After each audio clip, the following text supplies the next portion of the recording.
சிவபெருமான வணங்குறனால நம்மளை ஒரு உயர்ந்த நிலைக்கு கண்டிப்பா எடுத்து செல்வாரு. அது என்ன உயர்ந்த நிலை அப்படின்னா, நான் பொன் பொருள் செல்வத்துல சொல்லல, நம்முடைய மனசை சொல்றேன்.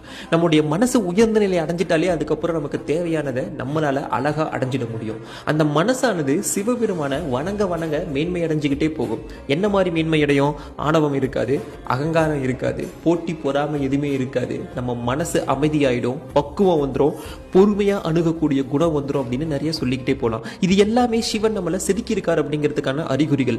சிவபெருமான் நம்மையே தயார்படுத்தி நம்ம மூலியமாவே வாழ்க்கையில வர பிரச்சனைகளை சமாளிக்க கத்து தருவாரு. நம்மளால முடியாதப்போ ஏதோ ஒரு ரூபத்துல அவரே வருவாரு. நமக்கு பயங்கரமான மனக்குழப்பம் இருக்கிறப்போ கோயில்ல தான் இருக்கணும் அப்படிங்கிற அவசியம் இல்லை. கண்ணை மூடி சிவனை நினைச்சு ஒரு 5 நிமிஷம் மெதுவா ஓம் நம சிவாயன்னு சொல்லி பாருங்க. கண்டிப்பா எப்பேற்பட்ட மனக்குழப்பமா இருந்தாலும் இருந்த இடம் தெரியாம போயிடும். அதுக்கப்புறம் அப்பா இருக்காரு பார்த்துப்பாரு அப்படிங்கிற தைரியம் கிடைக்கும். சிவாய நம. திருச்சிற்றம்பலம்.